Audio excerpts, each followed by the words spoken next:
వ్యాధి వస్తే డాక్టర్ దగ్గరకు వెళ్తాం, మరి వైద్యం చేయాల్సిన ఆసుపత్రికి జబ్బు చేస్తే అది కూడా ప్రాణాలు కాపాడాల్సిన క్యాన్సర్ ఆసుపత్రిలో పాలనా యంత్రాంగం కోమాలోకి వెళ్తే ఏం చేయాలి అనే ప్రశ్నలు ఉత్పన్నమవుతున్నాయి. హైదరాబాద్ నడిబొడ్డున ఉన్న ఎంఎన్జే క్యాన్సర్ ఆసుపత్రిని చూస్తుంటే యంత్రాలు మొరాయించడం ఒక ఎత్తు అయితే మందుల కొరత మరొక ఎత్తు. చివరకు డాక్టర్లు సైతం కుర్చీ కోసం రోడ్డెక్కారు. అసలు ఎంఎన్జే ఆసుపత్రిలో ఏం జరుగుతుంది? సర్కారు చేసిన కొత్త ప్రయోగం ఫలిస్తుందా? Take a look.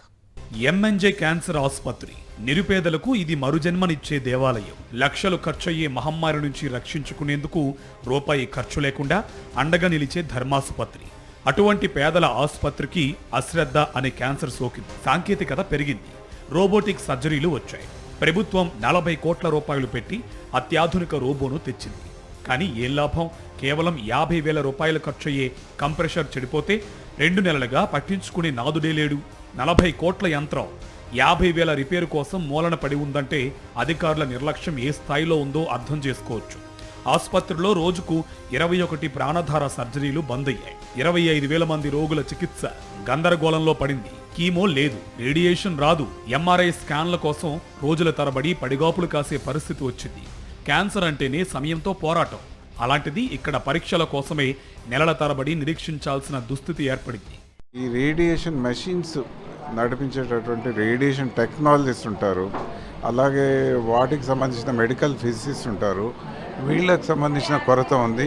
అలాగే ఈ మధ్య కాలంలో నర్సింగ్ స్టాఫ్ కొంతమంది రిక్రూట్ చేయడం జరిగింది. ఇంకొంతమంది వస్తే బాగుంటుంది. కానీ మన క్లాస్ 4 ఎంప్లాయీస్ ఎవరైతే ఉన్నారో ఈ శానిటేషన్ వర్కర్స్, వీళ్ళ కొరత ఎప్పటికీ ఉండనే ఉంటుందండి.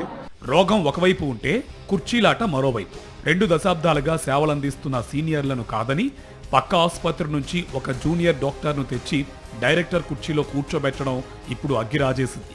మాలో ఉన్న క్యాండిడేట్స్ పక్కన పెట్టేసి ఈ హాస్పిటల్ గురించి అసలు ఏబిసిడీలు తెలియనటువంటి ఆ నిమ్స్ ఆసుపత్రిలో మెడికల్ ఆంకాలజీ విభాగం అధిపతే కావచ్చు, వారికి ఈ హాస్పిటల్ గురించి ఏం తెలియదు, వారిని తీసుకొచ్చి ఏకంగా ఇక్కడ డైరెక్టర్ చేయడం మాకు చాలా బాధ కలిగిస్తుంది. మానసికంగా చాలా బాధ కలిగిస్తుంది. ఆసుపత్రి ప్రక్షాళన పేరుతో ప్రభుత్వం నిమ్స్ నుంచి డాక్టర్ సదాశివను ఇక్కడికి పంపింది. బయట వ్యక్తి వస్తేనే గ్రూపు రాజకీయాలు అంతమవుతాయి అనేది ప్రభుత్వం వాదన. అయితే వారం రోజుల్లో అన్నీ సర్దుకుంటాయని కొత్త డైరెక్టర్ హామీ ఇస్తున్నారు. దీనిపై ఆసుపత్రి నుంచి మా కరెస్పాండెంట్ విక్రమ్ మరింత సమాచారం అందిస్తారు.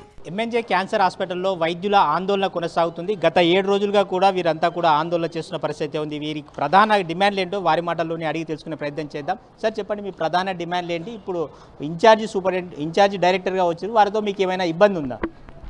మాకు కొత్తగా వచ్చిన డైరెక్టర్తో పర్సనల్ ఇబ్బందులు ఏం లేవు. మా సింగిల్ డిమాండ్, ఏకైక డిమాండ్, ఇక్కడ ఉన్న సీనియర్లలో నుంచి ఎవరినో ఒకళ్ళని మీరు సెలెక్ట్ చేసి ఇక్కడ డైరెక్టర్గా ఇస్తే ఇక్కడ ఉన్న సమస్యల పైన వాళ్ళకి అవగాహన ఉంటుంది కాబట్టి, హాస్పిటల్ మీద అవగాహన ఉంటుంది కాబట్టి, ఇక్కడ జరిగే పేషెంట్ కేర్ మీద అవగాహన ఉంటుంది కాబట్టి అట్లాంటి వాళ్ళని ఎంపిక చేసి ఇవ్వాలని మేము కోరుతున్నాం. ప్రక్షాళన దిశగా వెళ్ళడం చాలా మంచిదేనండి. ఒకవేళ అలాంటిది ఏదైనా గుర్తిస్తే ఇట్స్ ఓకే.